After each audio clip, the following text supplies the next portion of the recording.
My girlfriend said, "I need space. Don't contact me." Then I saw her face on the news, wanted for a crime I never knew about. She'd been cheating on him with me the whole time. I changed the locks, sold her car for $2,500 cash, deleted every photo. But then the call started. Blocked numbers. Heavy breathing. Someone watching me from across the street, night after night. I thought losing her was the worst part. Turns out, that was just the beginning. I still remember the exact moment my life cracked open. It was a Tuesday night, 9:13 p.m., and I was heating leftover Thai food. That's when her text came in, 5 words that didn't match the girl I knew. "I need space. Don't contact me." No explanation. No follow-up. Just cold, clipped silence. I stood there, chopsticks in hand, staring at my phone like it had just betrayed me. Her name, Sophie, still sat at the top of the screen. My girlfriend of nearly a year. The woman who spent Christmas with my family, who helped me adopt a dog, who once cried in my arms about wanting to start a new life with me. I called. Straight to voicemail. I texted back. "Are you okay? What's going on?" Nothing. Then I said, "I'm here if you need me." And I left it at that. I didn't sleep that night. My dog, Rufus, paced the hallway like he felt it too. Something wasn't right. My gut told me there was more, but I tried to be the respectful ex-boyfriend. I didn't want to be that guy who pushes when someone says stop. 3 days passed. Her socials went dark. No Instagram stories, no Spotify activity. She was always posting sunsets, lattes, memes, selfies. But now, radio silence. And then came the shock. Saturday evening, I was doing laundry, trying to get out of my own head, when the TV in the background stopped me cold.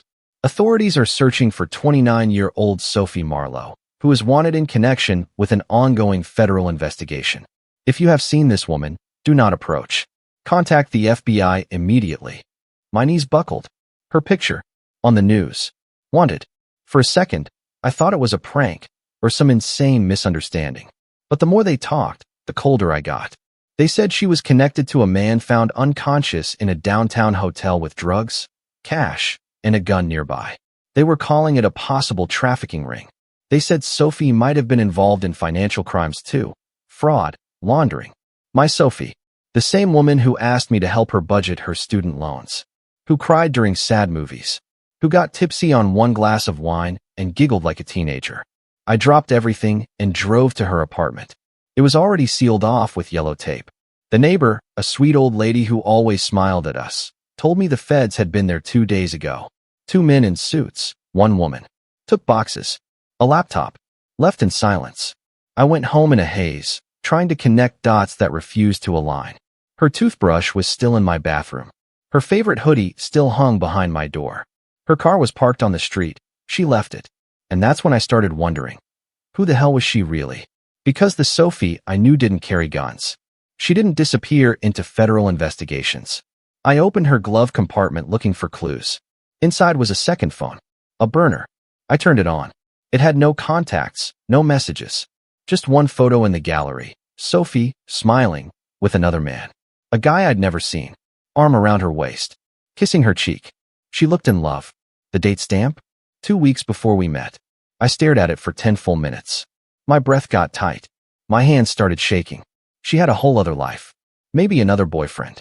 Maybe more. Maybe everything she told me. About moving here for a fresh start. About leaving a toxic ex. About building a life with me. Was a lie. I felt used. Stupid. And dangerously close to something way bigger than heartbreak. That night, I changed the locks. Sold her car. Wiped every digital trace of her off my phone and laptop. I wanted to move on. But then, the knock started. The phone calls. The shadows. And I realized, cutting her out wasn't the end. It was just the beginning. It started with a knock. Not the friendly kind. Not the kind your neighbor makes when they want to borrow sugar. It was 2:47 a.m. 3 hard, deliberate knocks on my front door. Rufus barked like he was possessed. I froze in bed, heart pounding so loud I thought it might wake the neighbors. I didn't move for a full minute. Then I grabbed my phone and crept to the peephole. No one there. Not a soul. But when I stepped onto the porch with a baseball bat in one hand and my phone in the other, I saw it. A single white envelope. No name. No postage. I opened it under the porch light. Inside was a single sheet of paper.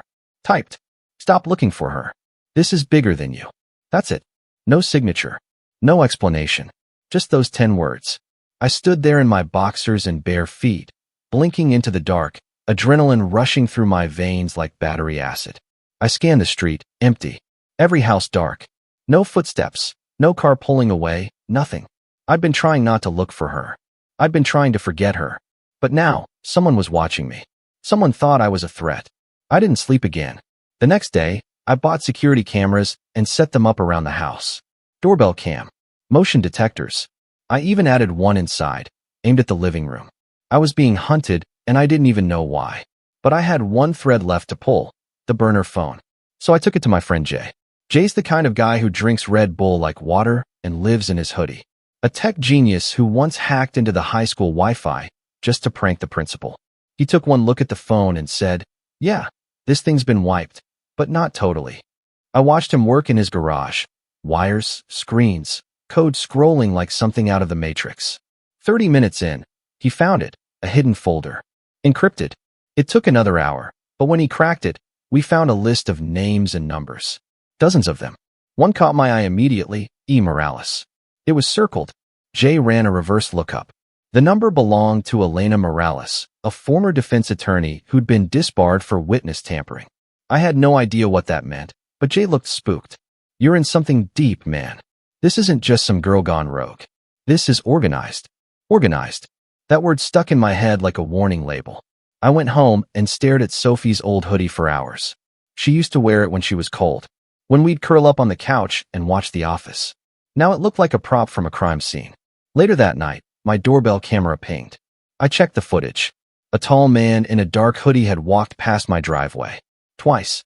Never looked at the camera. Just passed by. Slow. Like he was timing something. Then at 3:11 a.m., my phone rang. No caller ID. I picked up. A voice, distorted, low, said only this: "She lied to protect you." Then it hung up. I just sat there, staring at the wall, replaying those 5 words in my head. She lied to protect me? From what? The next day, Jay called. "You're not gonna believe this," he said. "That name, Elena Morales? She disappeared 3 years ago. Presumed dead. But someone used her credentials last week in Boston. Guess where? Where? A luxury apartment registered under Sophie's real name." My stomach dropped. So Sophie was in Boston, or someone using her name was. And that's when it hit me. This wasn't about me stumbling into her mess. This was about me being part of it. I packed a bag and drove through the night.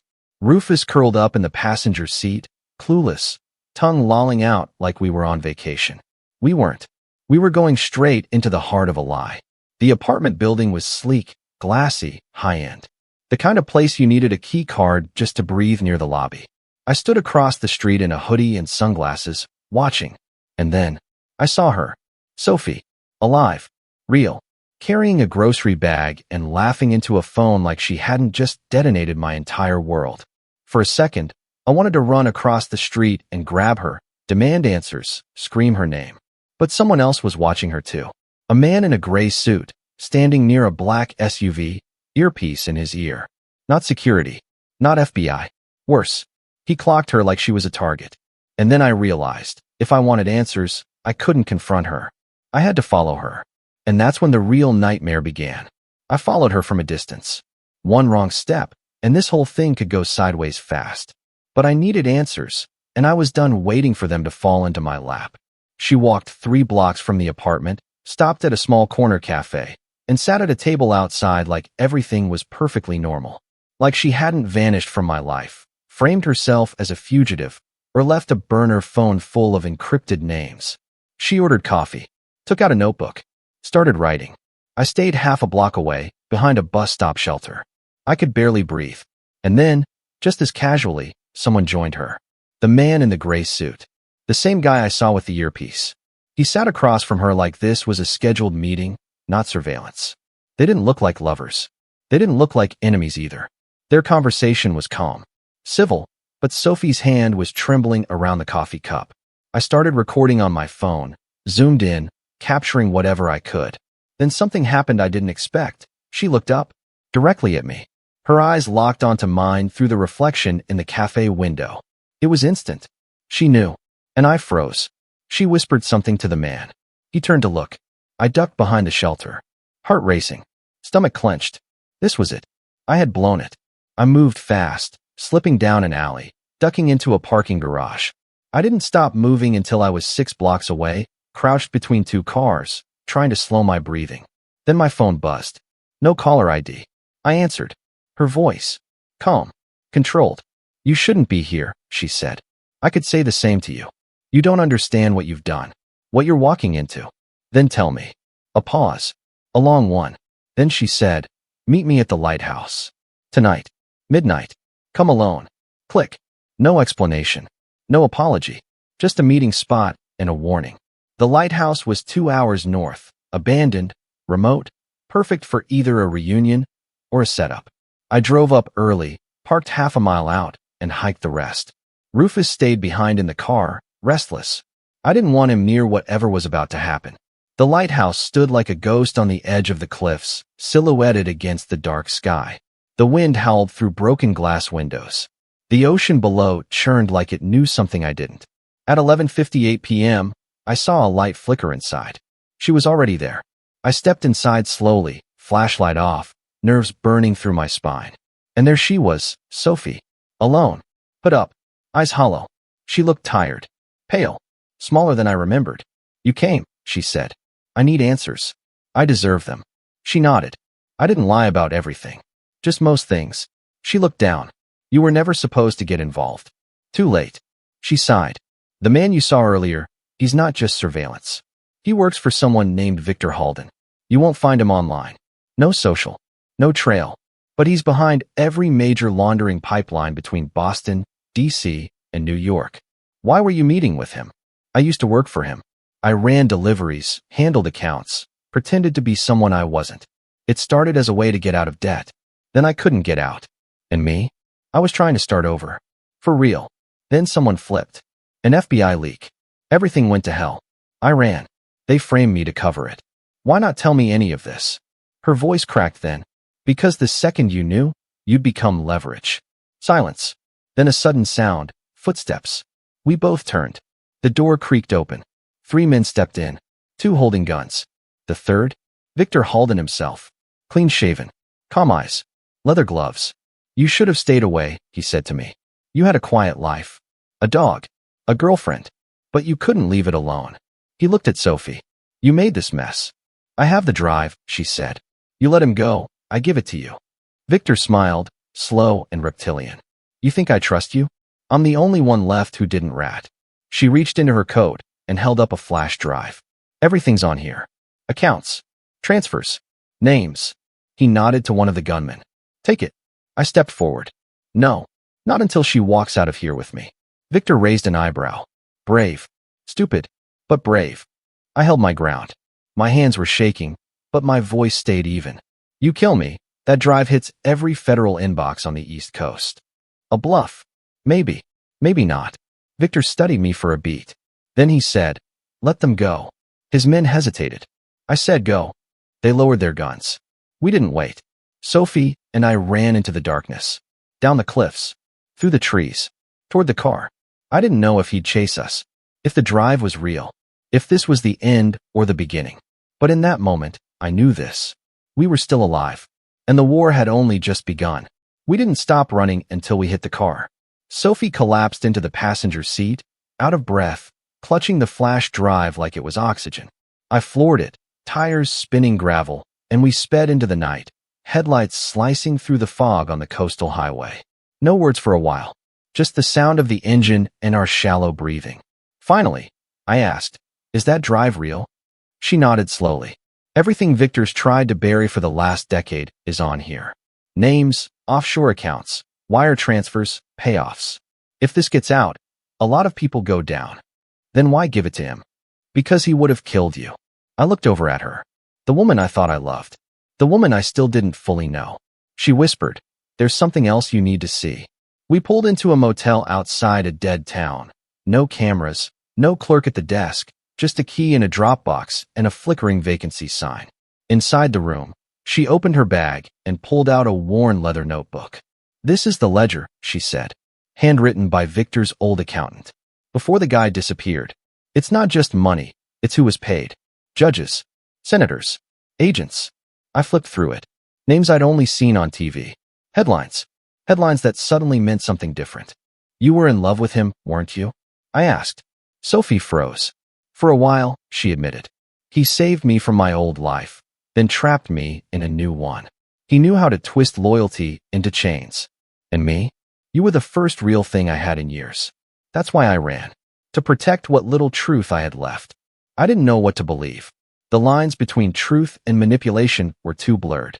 Suddenly, my phone buzzed. It was Jay. You need to leave that motel. Now. What? What? They traced the burner. Through a dummy tower. It pinged 3 hours ago, near that lighthouse. That drive you're carrying? They'll hunt you until it's ash. Who's they? A pause. FBI. DEA. Maybe even Victor's people. I don't know anymore. This thing's tangled. I hung up and turned to Sophie. We're burned. They know. She nodded. Then we have to flip the script. What does that mean? We don't run. We expose them. I laughed bitterly. How? We post it online and pray someone believes a couple of fugitives? She shook her head. No. We make them turn on each other. That night, we went dark. No phones. No cards. Just cash and shadows. For 3 days, we set a trap. We sent pieces of the drive to different agencies. Each one seeing just enough to panic. Enough to know someone out there had everything. Then we used burner emails to leak 2 names from the ledger, low-level players. Safe bets. They panicked, just as we hoped. One of them was found in a ditch. The other got arrested trying to board a flight to Istanbul. The news started to change. Subtle, but there. Hints of a larger operation. Buzzwords like internal corruption and private security firms. That's when we made our move. Sophie had one contact left. A journalist. Independent. Ruthless. Name was Kira Vaughn. We met her in a parking garage in Philadelphia. Real cloak and dagger. She read the drive. Read the ledger. Then looked up and said, if I run this story, I won't be able to sleep for the rest of my life. You'll be famous, I said. I'll be dead, she replied. But she took it, and the fuse was lit. Within 24 hours, the first story dropped. Not the whole thing, just a glimpse. Just enough to shake the pillars. Then the arrests began. Not the ones you expect. The ones no one thought could fall. A judge. A state senator. 2 executives from a defense firm. Victor vanished. Just like that. Off the grid. No trace. Like a ghost folding into smoke. And Sophie? She changed her name. Again. I helped her disappear. Again. I watched her board a plane with a passport that didn't belong to her face. She looked back once. No smile. Just eyes that said everything we'd never say out loud. She was free. And me? I went back home. To Rufus. To normal life. To a door that still had 2 locks and a baseball bat beside the bed. I still get the calls sometimes. Unlisted numbers. Long silences. Once, someone whispered, you should have stayed out of it. But I didn't. And I'd do it all over again. Because the truth? It always costs something. But sometimes, it's worth everything. I thought it was over. I thought after Sophie disappeared, after the names leaked, after the media circus swallowed the truth like wildfire, I'd finally be able to sleep. But I was wrong. 3 weeks after the final story dropped, I got a package. No return address. Just my name. Handwritten. Inside, a flash drive, a burner phone, and a note. She didn't leave you. She was taken. I sat there on the floor, heart crashing against my ribs like a war drum, staring at those words. Cold sweat ran down my back. I plugged the drive into an old laptop, one I hadn't connected to Wi-Fi in months. The files loaded slowly, grainy surveillance footage, timestamps, names, and then a folder named Sparrow. Inside was the last footage of Sophie at the airport, but this time, from a different angle. It showed her walking toward the gate, then being redirected by a man in uniform. She didn't argue, just followed. But the plane took off, without her, and there was no record of her ever boarding. The man? I zoomed in. He was wearing a Homeland Security badge. Only something was off. His badge number didn't match the name. I ran it through Jay, who was still laying low in Montana. The badge belonged to a man who died in 2019. Someone had used a dead agent's credentials to intercept her, which meant she was never free. And I'd been played. Again. I stared at the burner phone in the box. It lit up without warning. No ringtone, just a flashing screen and a message. Midnight. The old water plant. That place had been shut down since I was a kid. Fenced off. Rotting. I knew this could be a trap, but I couldn't let it go. Not after everything. So I went. No backup. No calls. Just Rufus waiting at home and a pocket knife I didn't really know how to use. The water plant was a skeleton, metal groaning in the wind, vines choking out broken glass. I crept through the rusted halls until I found the room. She was there, chained to a chair, wrists raw, eyes hollow. Sophie, barely conscious, but alive. Before I could say anything, a voice cut through the dark. I knew you'd come. Victor. He stepped out of the shadows like a villain in a final act, calm, precise, dressed like he'd just stepped out of a meeting instead of a dungeon. You really think you outsmarted me? He asked. I don't need to, I said. I just need her. He laughed. You still think this is about love? She played you, son. Every step. You were a loose, and she thought she could turn into a weapon. I looked at her. Her lips moved. Don't believe him. Victor tilted his head. She didn't tell you about Prague? I didn't flinch. I just stepped closer. He pulled out a gun. You move again, and she dies. But I smiled. You're late, I said. His brow furrowed. From the hallway, footsteps thundered. Lights blazed. Voices shouted. FBI. Real ones. Armed. Jay had sent them the live stream I'd set up using the burner phone's hidden camera. The second I turned it on, he knew what to do. Victor spun, fired once, hit nothing, and tried to run. I tackled him. The gun slid across the floor. I hit him once. Twice. You want leverage? I said, teeth clenched. Try explaining this on the evening news. Agents swarmed in. Hands pulled me off. Cuffs clicked. Victor screamed like a man falling from grace. Sophie was lifted from the chair, wrapped in a blanket, and let out. Her eyes locked on mine, and for a second, she looked human again. No lies. No masks. Just relief.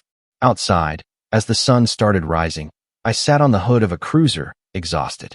A female agent walked over. You did good, she said. But don't get too comfortable. Why's that? She handed me a sealed envelope. Inside, a photo. Sophie. Years ago. Standing beside another man. Not Victor.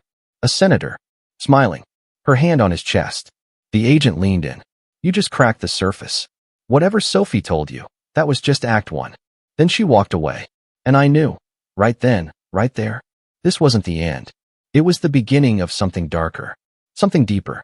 And if I wanted the truth, I'd have to go even further into the fire. It didn't take long for the truth to rot everything. After Victor's arrest, the headlines exploded. Investigations reopened. Assets frozen. But the deeper I went, the more I realized what we brought down wasn't an empire. It was just a single head of a hydra. And Sophie? She vanished again. No phone calls. No postcards. Not even a burner text. Like she'd been erased or had chosen to erase herself. I didn't know which one scared me more. But then, 2 weeks later, I got a call. Private number. Scrambled voice. You want the real story? Go to Brussels. Grand Central Hotel. Room 517. Midnight. Come alone. Brussels. Another country. Another ghost trail. But I'd come too far to stop now. I cashed out the last of my savings, left Rufus with Jay, and booked a one-way ticket. The Grand Central Hotel was old money and cold silence. Red carpet hallways that smelled like cigars and secrets. I checked in under a fake name and waited. At 11:59 p.m., I stood outside room 517. I knocked once. The door opened slowly. No one was behind it. I stepped inside. The lights flickered. One lamp glowed in the corner. And there she was. Sophie. Hair shorter. Face thinner. But still Sophie. She didn't smile. Didn't cry. Just said, they think I'm dead. Why am I here? She handed me a file. Because this time, I don't want to run. Inside the folder, a photo of the senator from the envelope. A blueprint of a private estate in Switzerland. A list of names, all active politicians, diplomats, CEOs. Operation White Halo. That's what it was called. A network of elite puppeteers funding wars, rigging elections, moving black money through fake charities and NGOs. What Victor ran was just a pipeline. These people built the ocean. This is who Victor worked for, she said. Who I used to work for? I was their courier. I saw everything. Why now? I asked. Why give it all up? Because they tried to have me killed in Prague. Said I knew too much. I was loyal. And they put a bullet through my partner's head just to remind me who I worked for. I stared at the list. Familiar names. Names I'd grown up hearing on the news, voting for, seeing on talk shows. It made me sick. And scared. Why me? I asked. You're not just some ex-boyfriend anymore, she said. You've already burned your bridges. You're already in the fire. That makes you the only person who has nothing left to lose. The words sat heavy in the room. That night, we didn't sleep. We planned. The estate in Switzerland hosted a private summit every year. Off record, no press, just power. Sophie had the invitation codes, the access routes, the staff rotation. But getting in? That would take a miracle. Or a devil. We found the latter. His name was Lars, former MI6 turned mercenary. Sharp eyes. Burned past. He didn't ask why. He just asked how much. We gave him half. Promised the rest when it was over. Our plan was simple. Lars would forge our identities. Sophie would act as a translator. I'd pose as a security consultant. All we had to do was get inside, copy the main server files, and get out alive. Simple.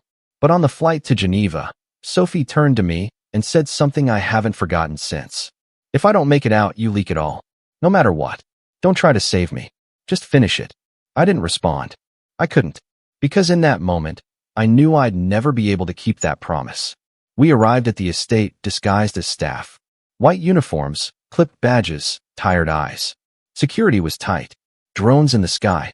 Heat scanners in the trees. Armed guards that didn't smile. But we got in. For 2 days, we blended. I watched billionaires laugh over war reports like football scores. Saw briefcases of cash passed hand to hand like poker chips. Heard conversations about destabilizing currencies, hijacking democratic elections, turning disasters into profit. They weren't villains. They were gods in their own heads. Sophie found the server room hidden beneath the wine cellar, locked behind biometric glass. We had one shot. She stole a glass from one of the board members. Lars duplicated the thumbprint using a latex mold and a heat strip. We timed it perfectly. At 3:03 a.m., we entered. The room was cold. Silent. Rows of black towers blinking like heart monitors. We inserted the drive. Downloaded what we could. And then we heard the voice. I knew you weren't dead. We turned. The senator. A pistol aimed right at Sophie's heart. He looked at me. And you. The boyfriend. The hero. You don't even realize you've been dancing in a play she wrote years ago. I stepped forward. He didn't flinch. You think this changes anything? He asked. You think leaking a few files will stop us? We own the channels. We are the channels. You forgot something, I said. What? We're live streaming this. Jay, back home, had the whole feed. The senator's face changed. His hand tightened on the trigger. He fired. I tackled Sophie. The bullet missed by inches. Lars appeared behind him, silent, quick. One twist. The senator dropped like dead weight. We grabbed the drive and ran. Outside, chaos erupted. Alarms. Screams. Security chasing ghosts. We escaped into the forest, cold and breathless. Headlights sweeping behind us like angry gods trying to erase their mistakes. We made it to the extraction point. The drive? Safe. The senator? Exposed. The summit? Shattered. But Sophie, she wasn't the same. And neither was I. We were ghosts now. Unwanted witnesses in a world that doesn't forgive truth. And in that darkness, I realized. We didn't just uncover a conspiracy. We declared war. We should have disappeared after Switzerland. Should have taken the win, burned the drive, changed our names, and vanished into some quiet corner of the world. But instead, we stayed. Because once you tear the mask off power and look it in the eyes, you can't just pretend it didn't happen. Not when it stares back. The senator's death made headlines. Heart attack during private retreat, they said. Neat. Clean. Fabricated. But the real story? The video? The files? Jay had it all. And he released it.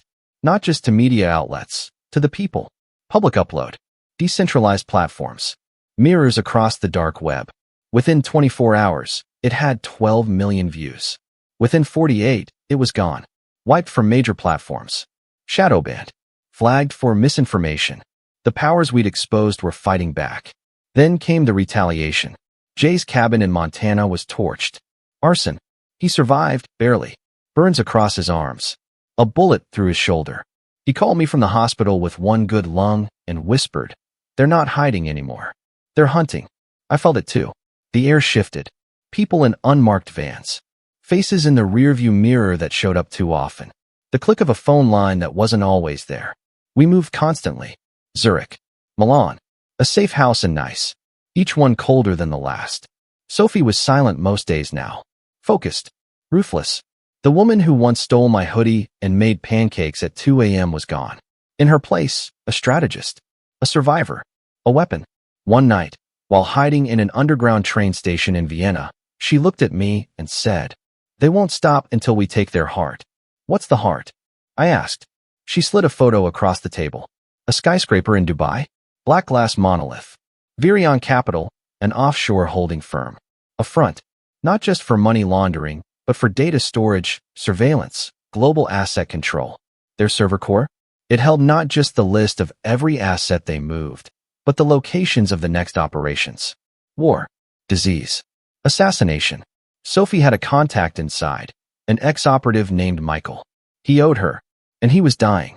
Michael confirmed it. There was a fail-safe server. Top floor. Air-gapped. Military encryption.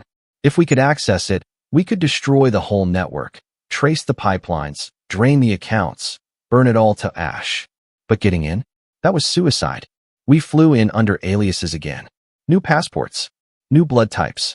Michael met us at an abandoned port. Tall. Gaunt. Oxygen tank strapped to his back. He handed us the blueprints, floor access codes, a time window. For minutes and 30 seconds. That's how long we'd have once the alarm tripped. He looked at Sophie and said, "After this, they'll erase you." She didn't blink. Let them try.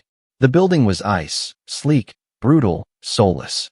We entered through a delivery shaft under construction, crawled through metal ducts like rats, timed the elevator blind spots, disguised ourselves as maintenance techs. Inside the server vault, the air was cold and dry. I felt every heartbeat echo like a countdown. Sophie plugged in the drive. The system fought back. Layers of encryption. Traps. Alarms embedded in code. We had 3 minutes left. "Come on," she whispered, typing faster than I could breathe. Suddenly, the screen changed. Access granted. And then, intrusion detected. Klaxons blared. Red lights pulsed. "They know," she said. We ripped the files, compressed them, sent them to Jay's new encrypted cloud. He confirmed the upload. And then the door opened. 4 armed guards. Michael behind them, gun in hand. "I'm sorry," he said. "They offered me remission. My daughter's safety. I had to." Sophie looked devastated. Not surprised. I stepped forward, blocking her. "You don't have to do this," I told him. He hesitated. His gun shook. His eyes filled. And then, pop, pop, pop. The guards dropped first. A 5th shot, through Michael's neck. From behind. Lars. Blood on his hands. Ash on his coat. "You didn't think I'd let you two get all the credit, did you?" He grinned. We ran. Fire doors slammed shut behind us. An explosion rocked the building. Lars failsafe, rigged in the elevator core. We barely escaped through a storm drain that emptied onto a loading dock near the marina. We were soaked, bleeding, and shaking. But we were alive. Back in hiding, we watched the fire eat the sky. The servers, gone. The evidence, out. The system, fractured. The response was swift and brutal. 2 CEOs resigned. A whistleblower senator was poisoned. Interpol agents raided the wrong homes, on purpose. A blackout in Eastern Europe covered up 5 assassinations. The world didn't change overnight, but it shook, and some cracks never close again. A week later, Sophie left me. No note. No goodbye. Just a memory card tucked in my boot. It contained everything she didn't say. Footage. Documents. Names she hadn't revealed yet. And one final video. Her voice. "If you're watching this, it means I'm gone, or I've finally found peace. I lied to survive, but not to hurt you. You were my one truth in a life built on shadows. Keep going. Make them remember me as a ghost they could never bury." I still get encrypted drops sometimes. From strange locations. Photos of warlords suddenly arrested. Offshore accounts frozen. Puppets cut loose from their strings. Sometimes I wonder if she's out there, still pulling levers from the dark. And sometimes, I pray she's finally free. They say when you've been in the fire long enough, you either become the smoke or the spark. I didn't know which one I was anymore. A year had passed since Sophie disappeared. I kept low. New name. New face. I even dyed my hair, just enough to not recognize myself in mirrors anymore. Jay had gone full off-grid in Norway. Lars. He surfaced occasionally, never in the same place twice. The man was a ghost with a vengeance. But me? I stayed in the shadows. Watching. Waiting. Until one morning, An unmarked envelope slid under my apartment door. No return address. No stamp. Inside, a single USB drive and a message scrawled on torn notebook paper. Finish it. I knew the handwriting. Sophie. I didn't plug it in at home. That would have been suicide. Instead, I used a rigged, offline laptop inside a rented storage unit, wrapped in foil, signals blocked. The files on the drive, they weren't just the rest of the evidence. They were the root. A list of names, accounts, internal communications, the architects of the global puppet show. These weren't just frontmen or corrupt officials. These were the ones who built the machinery, the quiet kings. And there, buried deep in the metadata, was my name, tagged in surveillance logs, dated before I ever met Sophie. My stomach dropped. I hadn't stumbled into this story. I'd been watched from the beginning. My phone buzzed. An unknown number. Blocked caller. One-word text. Run. I barely made it out. My apartment exploded 15 minutes later. Gas leak, they claimed. I had just enough on me to disappear again. This time, I went further, Central Asia, then to the Arctic Circle. Places no drone could track. I spent months living on silence and cold wind, replaying every conversation I ever had with her. Had she known? Had I ever actually been a player in this story, or just the decoy? Then came the leak. It wasn't me. Wasn't Jay. Lars had vanished. But someone released everything. The entire network of power dumped onto the open net. Names, tapes, coordinates, financial trails. The world had a massive heart attack in real time. Markets crashed. Officials resigned. Whistleblowers died. Military bases went on high alert. And all across social media, one word kept surfacing. Remember Sophie. A name turned legend. A ghost turned symbol. Weeks later, I got a call. Landline. Safe channel. A voice I hadn't heard in a long time. Jay. He sounded older. Tired. But still sharp. They're rebuilding, he said. Slower this time. Smarter. But they're not done. They never are. I asked him if he thought she was still alive. He paused. Then said, doesn't matter. She started something no one can stop now. I never heard from him again. Today, I live in the woods. Real woods. Off the map. I teach self-defense to kids who've seen too much. I grow my own food. Fix my own roof. And every now and then, I burn another old ID. I've made peace with never knowing everything. But some nights, when the wind slips through the cracks and the stars blink like Morse code, I hear her voice again, whispering through the noise. You survived. So now do something with it. And I do. I tell the story. Not for fame. Not for revenge. But because someone, somewhere, is falling in love with a person who doesn't exist. Someone who's about to send a text that changes everything. Someone who's being watched. And they deserve to know. Not every betrayal ends in heartbreak. Some end in war.